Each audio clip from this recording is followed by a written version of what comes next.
गांव में आदित्य और अशोक नाम के दो गरीब भाई रहा करते थे। दोनों गांव में छोटी मोटी मजदूरी करके किसी तरह अपना गुजारा किया करते थे।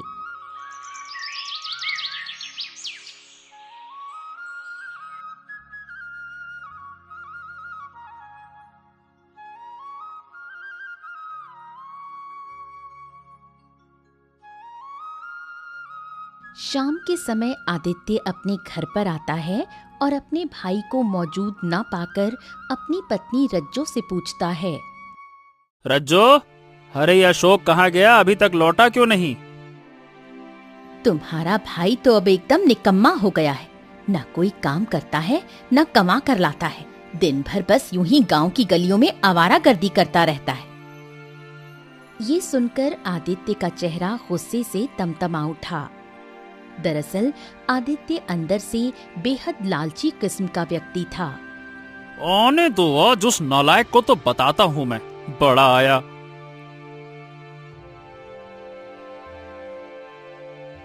आदित्य गुस्से में घर के बाहर आकर अपने छोटे भाई अशोक का इंतजार करने लगा।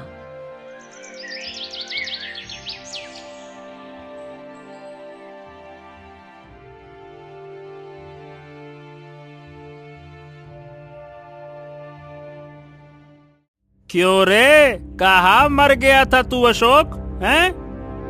भैया, वो काम की तलाश में गया था। बड़ा आया काम की तलाश में। अरे बस यूं ही काम की तलाश में ही घूमता रहेगा या कुछ करेगा भी? अरे कोई भी छोटा मोटा काम पकड़ ले। ये घर मुफ्त की रोटियों का अड्डा नहीं है और मैं कोई मूर्ख नहीं हूँ जो दिन रात मेहनत करके कमाऊं और तू आवारा घूमते हुए हराम की खाए। अरे मेरी बीवी है, कल को बच्चे होंगे, उनके बारे में भी सोचना है मुझे। समझ गया? ये कहकर आदित्य गुस्से में घर के अंदर चला गया। अपने भाई की कड़वी बातों से अशोक अंदर तक टूट गया और बिना कुछ खाए ही चुपचाप सो गया।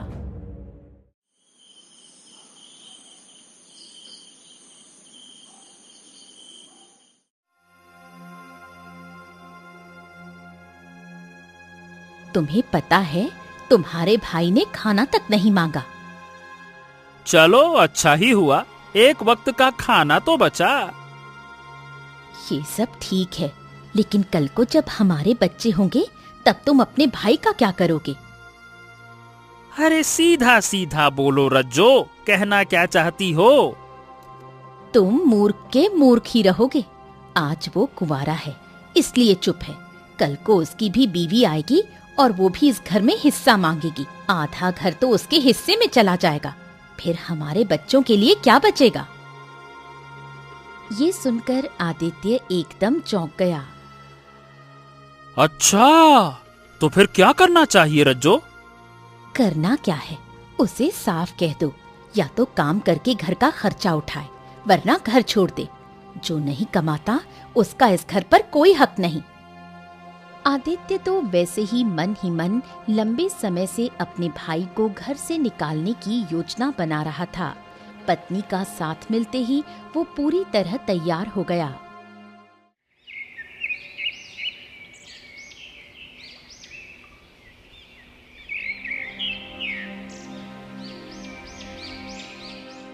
देखो भाई अशोक, मैं क्या कह रहा हूँ कि पिताजी ने ये घर हमारे नाम बराबर बराबर किया था, लेकिन अब तो तुम मेरी ही कमाई की रोटी खा रहे हो। अब भैया, आप कहना क्या चाहते हैं? मैं कुछ समझ नहीं पाया। अरे इसमें समझने ना समझने वाली क्या बात है? देखो भाई, सीधी बात है। मैं घुमा फिरा के नहीं कहूंगा। अब या तो घर छोड़ दो या फिर आज तक जितना भी खाना खाया है उसकी एक एक पाई लौटा दो, बस। अशोक की आंखों में आंसू आ गए।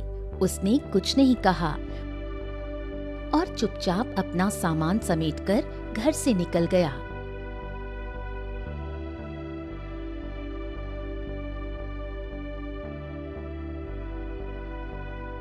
इधर अशोक अपनी आंखों में आंसू लिए गांव के एक पेड़ के नीचे बैठ गया। तभी वहां से गांव का मुखिया गुजरा। अरे क्या बात है अशोक, क्या हो गया? तुम ऐसे उदास क्यों बैठे हुए हो? हाँ, क्या कहूं मुखिया जी, भैया ने मुझसे मेरे खाने पीने का हिसाब मांग लिया। कहते हैं कि आज तक उनके घर में उनकी कमाई से जितना भी खाया है उसका एक एक पाई मैं उनको दे दूं। जितनी भी रोटी खाई है उसकी कीमत चुका दूं, नहीं तो घर छोड़ दूं। अब काका, आप तो जानते हैं कि मैं बेरोजगार हूं, कहां से चुकाऊंगा, इसीलिए छोड़ दिया घर, चला आया। सब कुछ पीछे छोड़कर, सब पीछे छोड़ दिया मैंने। अशोक का चेहरा आंसुओं से भीगा हुआ था। अब वो पूरी तरह अकेला हो गया था। बस बस बस बस, शांत हो जा बेटा, शांत हो जा। दिल छोटा मत कर अशोक। गांव के बाहर मेरी एक पुरानी झोपड़ी है, बरसों से खाली पड़ी है। तुम चाहो तो जब तक चाहो वहां रह सकते हो, जाओ। हाँ मुखिया जी, मैं जीवन भर आपके इस उपकार को नहीं भूलूंगा। बहुत बहुत धन्यवाद आपका, बहुत बहुत धन्यवाद। मुखिया मुस्कुराते हुए वहां से चला गया।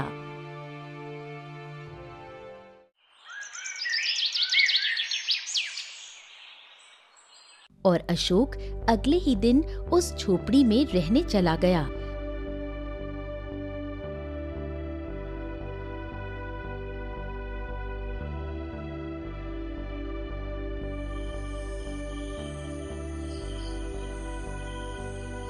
अशोक रात भर बड़ी मेहनत से झोपड़ी की साफ सफाई करता रहा और मेहनत के बाद उसने झोपड़ी को रहने लायक बना दिया।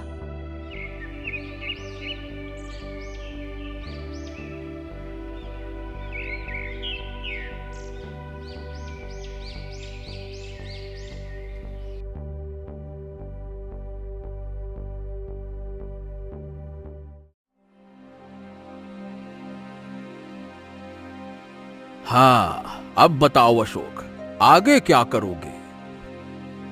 मुखिया जी, मैं कोई बड़ा काम तो नहीं जानता, बस मजदूरी करना ही आता है मुझे। देखो बेटा, गांव छोटा है, यहाँ मजदूरी का काम मुश्किल से मिलता है, लेकिन जंगल में लकड़ियां काटो और दूसरे गांव में बेचो, ये बड़ा अच्छा काम है। लकड़ियां अच्छे दामों में बिकती हैं और कमाई भी बढ़िया हो जाती है। अशोक को मुखिया की सलाह पसंद आई।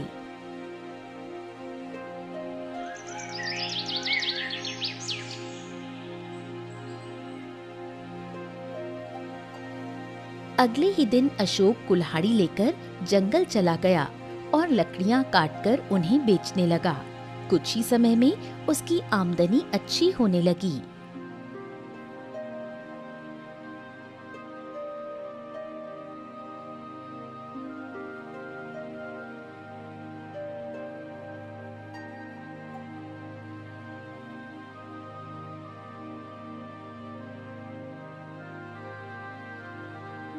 तुम मजदूर के मजदूर ही बने रहे और तुम्हारा छोटा भाई लकड़ियां बेच बेचकर अब धनवान बन रहा है। सुनने में तो मेरे भी आया है भाग्यवान कि लकड़ी बेचने में उसको बहुत ही खरा मुनाफा हो रहा है। हाँ, तो फिर तुम भी जंगल जाकर लकड़ियां काटो और गांव में बेचो, क्या पता हमारी किस्मत भी बदल जाए। आदित्य ने अपनी पत्नी की बातों पर गंभीरता से विचार किया और अगले दिन कुल्हाड़ी लेकर जंगल की ओर चल पड़ा।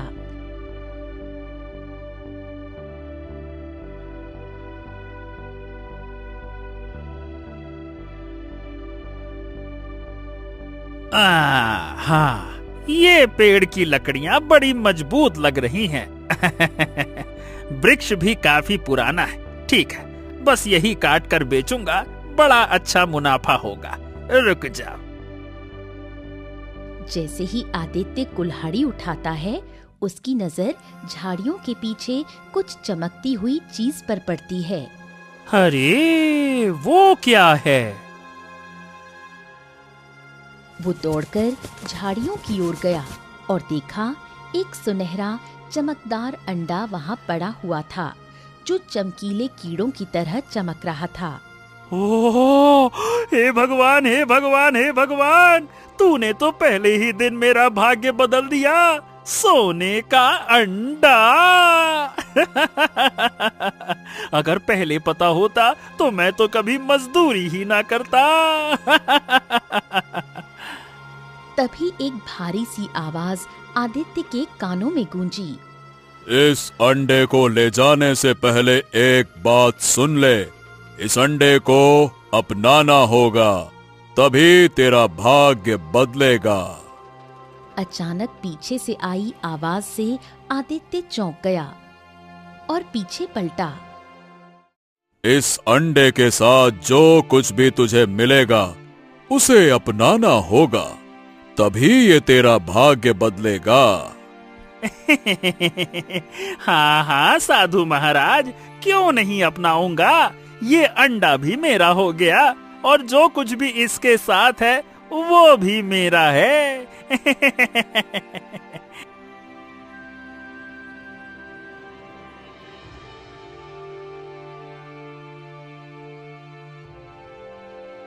इतना कहकर आदित्य दौड़ता हुआ घर लौट गया।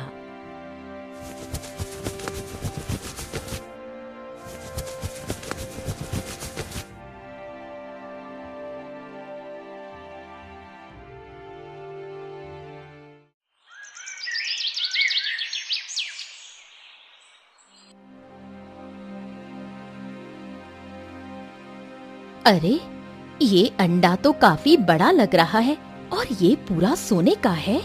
कहाँ से मिला? जंगल में, और कहाँ। और सुनो, एक साधु मिले थे।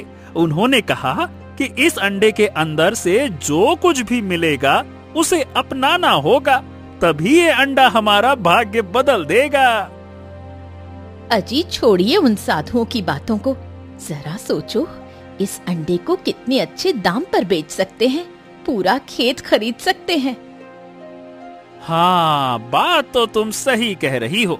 वैसे भी वो साधु पहेलियों में बातें कर रहा था। जो मिलेगा अपनाना होगा। अरे, जब सोने का अंडा ही मिल गया है, बस अंडे का मिलना ही तो मेरे भाग्य का बदलना है। आदित्य की आंखों में चमक आ गई। एक काम करता हूँ भाग्यवान, कल सुबह ही राजगढ़ जाकर इसे अच्छे सुनार को बेच आता हूँ।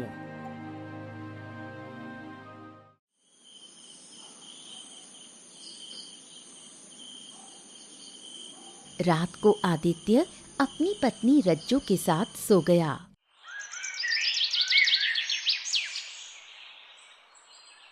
अरे ओ रज्जो, मेरी प्यारी रज्जो, उठो, मैं राजगढ़ की ओर जा रहा हूँ। रज्जू उठकर बैठ गई। आदित्य जैसे ही सोने के अंडे को उठाने ही वाला था कि अंडा अचानक हिलने लगा और देखते ही देखते फट गया। अंडे के अंदर का दृश्य देखकर आदित्य और रज्जो दोनों स्तब्ध रह गए। अरे, इसके अंदर तो मैना पक्षी है और ये तो घायल लग रही है, बहुत ही बीमार है। मैना पक्षी धीरे धीरे आंखें खोलकर उन्हें देखने लगी। अरे लेकिन भाग्यवान, साधु महाराज ने तो कहा था कि अंडे के अंदर जो कुछ भी होगा उसे अपनाना होगा, लेकिन ये तो बहुत ही घायल और एक बीमार मैना है। अगर इसे घर में रखेंगे तो फालतू में गंदगी करेगी और हो सकता है बीमारी भी फैला दे। बताओ, तुम क्या कहती हो? तुम सही कह रहे हो, तो फिर इसका क्या करें? इसे फेंक देते हैं। अरे नहीं नहीं नहीं नहीं, इसे फेंकते नहीं है। एक काम करते हैं ना, इसे अशोक को दे देते हैं। अशोक जैसा मूर्ख ही इसे पाल सकता है। हमें तो बस सोने के अंडे से मतलब है। ऐसे में चिड़िया भी सुरक्षित, अंडा भी हमारे पास और बेचकर मुनाफा ही मुनाफा। पहली बार तुमने कुछ सही कहा है। आदित्य मैना पक्षी को उठाकर सीधा अशोक की झोपड़ी की ओर चला गया।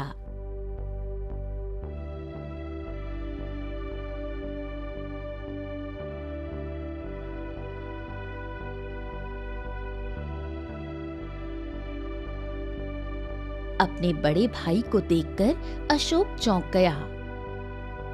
अरे अशोक सुनो, ये पक्षी मुझे घर के बाहर घायल अवस्था में मिली है। अरे राम राम राम राम, बेचारी बड़ी बीमार लग रही है। अब देखो, मुझे तो पक्षियों से नफरत है, इसीलिए इसे तुम्हारे पास छोड़ने आया हूँ। तुम्हें तो पसंद है ना ये सब। इतना कहकर आदित्य वहां से चला गया और सोने का अंडा लेकर राजगढ़ की ओर रवाना हो गया। इधर अशोक ने मैना की ओर देखा। उसकी आंखें कमजोरी से खुल भी नहीं रही थीं। हो, बेचारी तो बहुत ही कमजोर और घायल लग रही है। मुझे इसे वैद्य को दिखाना चाहिए।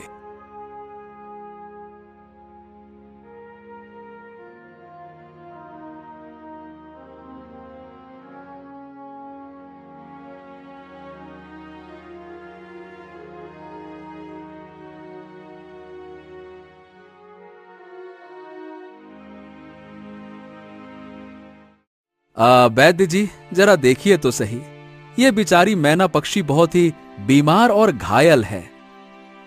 ये लो जड़ी बूटियां, सुबह दोपहर और शाम तीनों समय इसके जख्मों पे लगा देना। चिंता मत करो, कुछ ही समय में ठीक हो जाएगी। ठीक है, जाओ।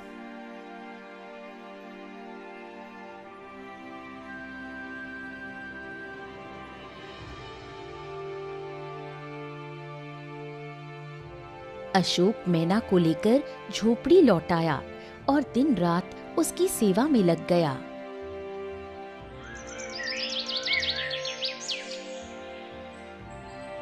राजगढ़ से लौटकर आदित्य ने स्वर्ण मुद्राओं से भरी पोटली अपनी पत्नी के हाथ में रख दी। अरे, इतनी सारी स्वर्ण मुद्राएं! अरे मेरी प्यारी रज्जो, वो अंडा बहुत ही महंगे दामों में बिका है। हम माला माल हो गए। इसका मतलब मेरी सोच बिल्कुल सही थी। अब एक काम करो, इस धन से एक बड़ा खेत खरीद लो। अगले ही दिन आदित्य ने एक विशाल खेत खरीद लिया और खेती करने लगा।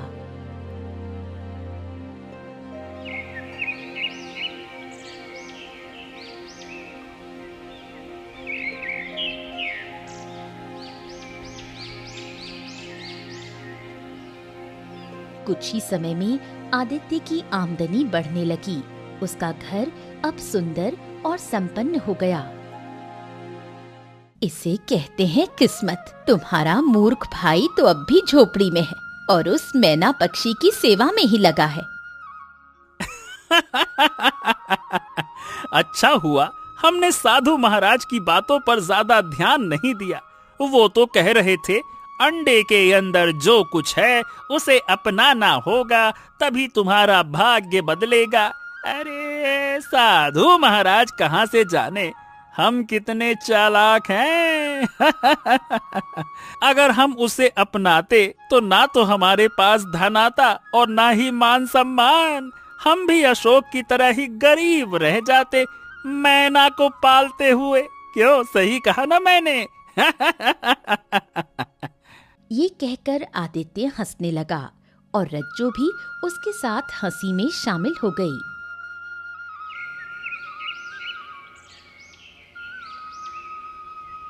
इधर अशोक मैना पक्षी की सेवा में अपनी जान तक झोंक चुका था। मैना के जख्म अब लगभग ठीक हो चुके थे, लेकिन वो अब भी बीमार सी लगती थी और उसकी कमजोरी नहीं जा रही थी। हो, तुम्हारे सारे जख्म तो भर गए हैं, लेकिन न जाने कौन सी बीमारी है तुम्हें जो ठीक होने का नाम नहीं ले रही। वैद्य जी भी कह रहे थे कि उन्होंने हर तरह की जड़ी बूटी आजमा ली, लेकिन कुछ असर नहीं हो रहा। क्या करें? अशोक इतना ही बोल पाता है कि अचानक मैना पक्षी उसकी ओर देखकर इंसानी आवाज में बोल उठती है, मेरी बीमारी जड़ी बूटियों से ठीक नहीं होगी अशोक। मैना के मुंह से इंसानी आवाज सुनकर अशोक चौंक गया। डर से वो पीछे हट गया और उसे घबराकर देखने लगा। डरने की जरूरत नहीं है अशोक, कम से कम तुम तो मत डरो। इस संसार में केवल तुम ही हो जिसने मेरी निस्वार्थ सेवा की है, जबकि तुम्हारे भाई ने तुमसे झूठ बोला। अब क्या मतलब है तुम्हारा? मेरे भाई ने मुझसे झूठ बोला? क्या तुमने नहीं देखा तुम्हारे भाई के दिन अचानक कैसे बदल गए? वो जो एक मामूली मजदूर था, आज उसके पास खेत है, धन है, मान सम्मान है। हाँ, लेकिन भैया शुरू से मेहनती थे, तो हो सकता है कि उन्होंने कोई व्यापार किया हो और मुनाफा हो गया हो।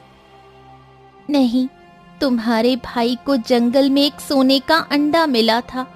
उसी अंडे से मैं निकली थी, घायल और बीमार अवस्था में, लेकिन उसने मुझे नहीं अपनाया, तुम्हें सौंप दिया और स्वयं सोने का अंडा बेचकर राज्य में धन कमाने चला गया। ये सुनकर अशोक गहरी सोच में डूब गया। वैसे मुझे इस बात का कोई अफसोस नहीं है।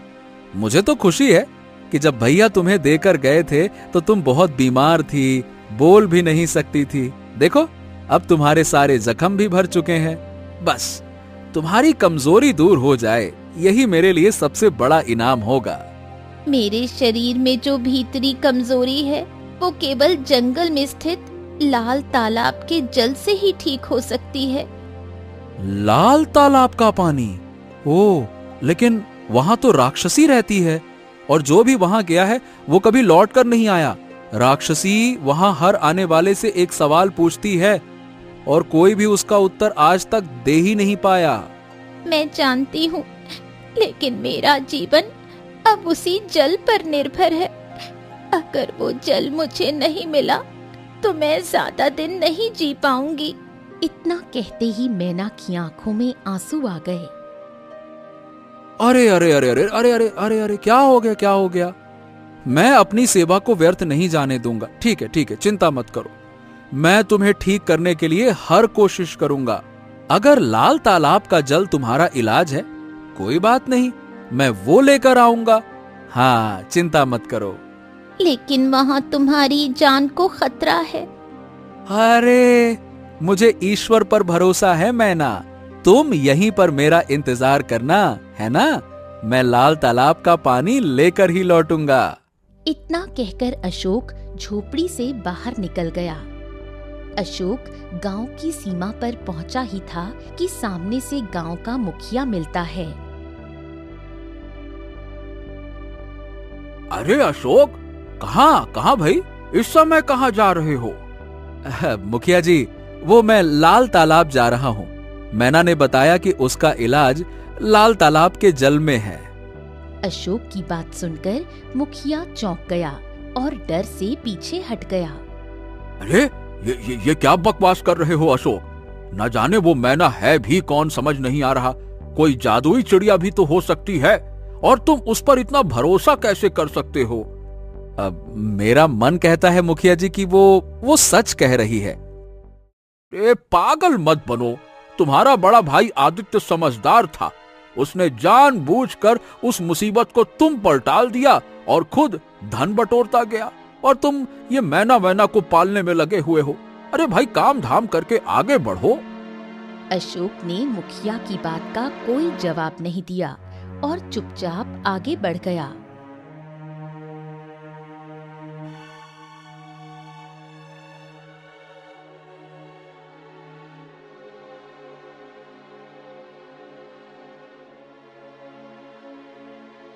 अरे जाओ भाई जाओ, अपने भाई को रोको।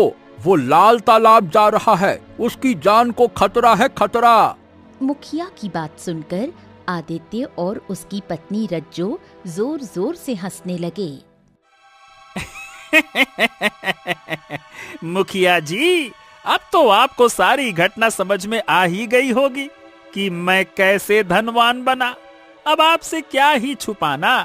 अंडे के अंदर वही मैना थी जो मैंने उस अशोक को दे दी। अब वो उसका पालन पोषण कर रहा है, मुझे क्या करना है।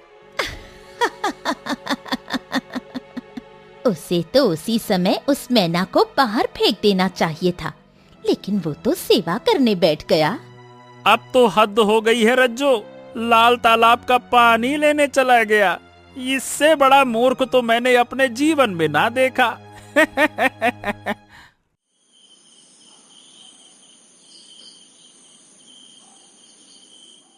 अरे कैसे भाई हो तुम? अरे तुम्हारा छोटा भाई मौत के मुंह में जा रहा है और तुम उसका मजाक उड़ा रहे हो। मुखिया जी, रात बहुत हो गई है, आप भी अपने घर जाइए, सोइए और हमको भी चैन से सोने दीजिए। अशोक अब मेरा भाई नहीं रहा। मैं एक धनवान आदमी हूँ और मैं गरीबों से कोई रिश्ता नहीं रखता। चलिए, शुभ रात्रि, नमस्ते, जाइए। मुखिया गुस्से से तमतमाता हुआ वहां से चला गया।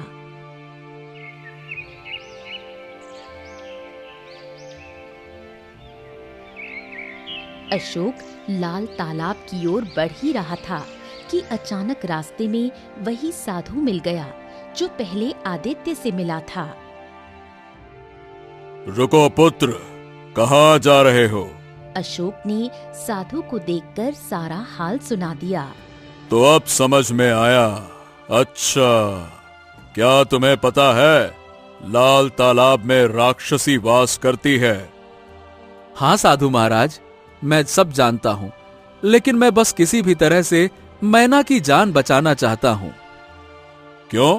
एक साधारण पक्षी के लिए अपनी जान खतरे में क्यों डाल रहे हो? इंसानियत के नाते साधु महाराज।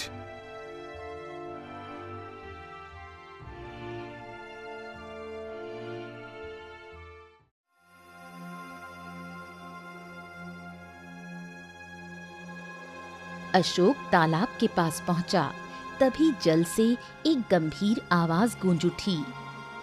इस तालाब का जल लेने से पहले एक प्रश्न का उत्तर देना होगा।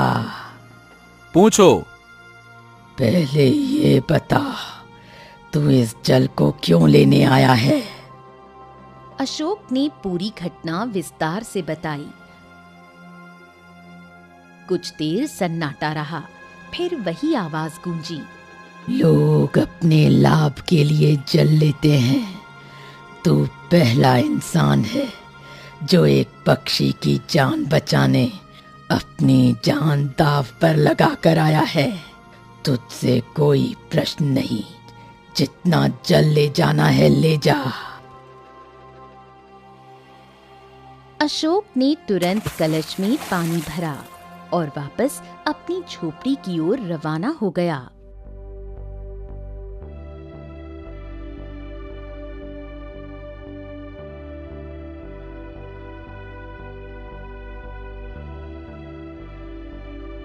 झोपड़ी में मैना पक्षी अब भी उदास बैठी थी।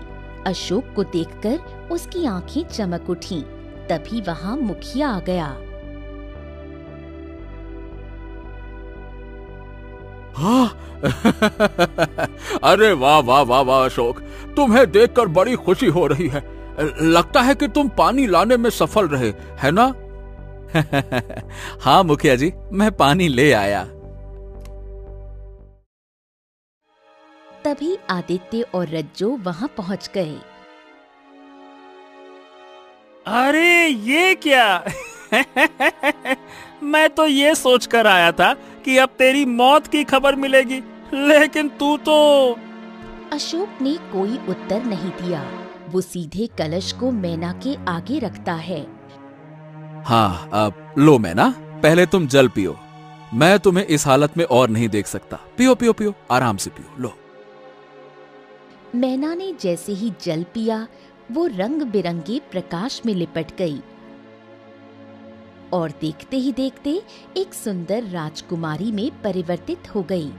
ये देखकर मुखिया, आदित्य और रज्जो की आंखें फटी की फटी रह गईं। हाँ, तुम तो मतलब राजकुमारी सुलेखा हो। तभी अचानक रंग बिरंगे प्रकाश में वही साधु प्रकट हुआ। मैंने तुझसे कहा था, अंडे के अंदर जो कुछ भी मिलेगा उसे भी अपनाना होगा, तभी तेरा भाग्य बदलेगा। लेकिन मैना पक्षी तेरी किस्मत में थी ही नहीं, तूने उसे अपने हाथों से अपने छोटे भाई को सौंप दिया। साधु महाराज, आखिरकार ये सब क्या माजरा है? मैं बताती हूँ। मैं बहुत घमंडी थी। एक दिन जंगल में शिकार करते वक्त मैंने एक कबूतरी को मार दिया। यही साधु महाराज ये सब देख रहे थे। क्रोधित होकर इन्होंने मुझे श्राप दे दिया कि मैं एक घायल मैना में बदल जाऊंगी। इतना बोलकर वो चुप हो गई। कुछ देर बाद राजकुमारी ने फिर सिर झुकाकर कहना शुरू किया। जब मैंने क्षमा मांगी तो इन्होंने कहा, यदि कोई व्यक्ति मुझे निस्वार्थ रूप से अपनाएगा, मेरी सेवा करेगा और लाल तालाब का जल लाकर मुझे पिलाएगा, तभी मैं श्राप से मुक्त हो पाऊंगी। इसीलिए मैंने आदित्य को चेताया था, लेकिन उसने धन चुना और तूने सेवा। मेरे पिता बहुत प्रसन्न होंगे। मेरा कोई भाई नहीं है और मैं तुमसे ही विवाह करूंगी। तुम ही इस राज्य के भावी राजा होगे। अशोक मुस्कुराने लगा और आदित्य और रज्जो सिर झुकाकर वहीं खड़े रह गए। राजकुमारी सुलेखा अशोक को महल में ले गई और विवाह कर लिया। अशोक अब पूरे राज्य का राजा बन गया।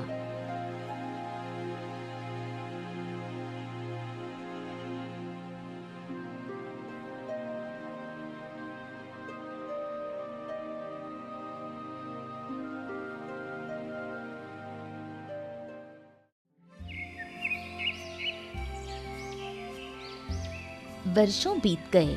आदित्य एक साधारण सा मालिक ही था, लेकिन हर शाम बैठकर एक ही प्रश्न खुद से करता था। अरे क्या करूं अब मैं? क्या मैंने सच में अपनी किस्मत को अपने ही हाथों से उस भिखारी अशोक को दे दिया था? राम राम राम राम राम राम। जीवन में कभी कभी हमारे सामने दो रास्ते आते हैं, एक जो आसान होता है और दूसरा जो सही होता है। आदित्य ने सोने को चुना और अशोक ने सेवा को।